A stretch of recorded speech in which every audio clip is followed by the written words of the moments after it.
तर बार्शीमध्ये भाजपचे नगराध्यक्ष पदाचे उमेदवार आघाडीवर असल्याचं चित्र सध्या पाहायला मिळत आहे। राजा राऊत यांच्यासाठी हा दिलासादायक बातमी म्हणावी लागेल, तर दिलीप सोपल यांच्यासाठी धक्कादायक बातमी म्हणावी लागेल, कारण बार्शीमध्ये भाजपचे नगराध्यक्ष पदाचे उमेदवार हे सध्या आघाडीवर आहे। तर म्हसवडमध्ये भाजपचे 2 नगरसेवक विजयी झालेले आहेत। बार्शीमध्ये भाजपचे नगराध्यक्ष सध्या आघाडीवर असल्याचं चित्र आहे आणि त्या पाठोपाठ तर आतापर्यंत 288 पैकी 75 जागांचे कल हाती आलेले आहेत। 76 जागांचे कल, 77 जागा, त्यामध्ये भाजप 36, शिवसेना शिंदे गट 13, एनसीपी अजित पवार गट 13, अर्थात महायुतीमध्ये शिवसेना आणि राष्ट्रवादी काँग्रेसमध्ये 2 नंबरचा पक्ष कोण यामध्ये चुरस आपल्याला पाहायला मिळते। ठाकरे गट 4 जागांवर तर काँग्रेस सध्या 9 जागांवर आघाडीवर आहे। 77 जागांचे कल आता हाती आलेले असताना शरद पवार गटाला मात्र खातं उघडता आलेलं नाही आणि आता 1 जागी शरद पवार गट आघाडीवर असल्याचं पाहायला मिळतंय। वरचे जे आकडे आहेत ते सातत्याने बदलत आहेत आणि जवळपास अर्ध्या तासांनी शरद पवार गटाच्या पारड्यामध्ये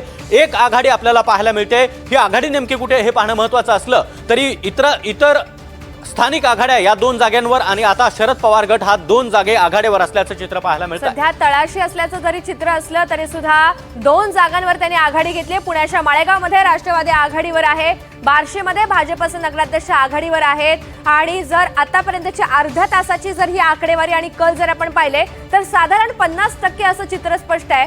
82 जागांपैकी 37 भाजप, 13 शिवसेना, 13 एनसीपी म्हणजे अजित पवार गट, त्या पाठोपाठ ठाकरे गटाचे 4 आणि काँग्रेसचे 9 आणि शरद पवार गट हे 2 जागांवर आघाडीवर आहे आणि इतर म्हणजे जी स्थानिक आघाडी आहे ती 4 जागांवर आघाडीवर आहे। तर बीडमध्ये शरद पवारांचे 2 नगरसेवक विजयी झालेले आहेत। पुण्याच्या माळेगावमध्ये राष्ट्रवादी सध्या आघाडीवर आहे। बीडमध्ये संदीप क्षीरसागर यांची प्रतिष्ठा पणाला लागलेली होती, जोरदार जोर त्यांनी लावलेला होता। तर तिकडे बार्शीमध्ये राजा राऊत यांना मोठा दिलासा म्हणावा लागेल, कारण भाजपचे नगराध्यक्ष पदाचे उमेदवार सध्या आघाडीवर आहेत। तर शरद पवार गटाचे आमदार असलेले दिलीप सोपल यांच्यासाठी हा धक्का म्हणावा लागेल।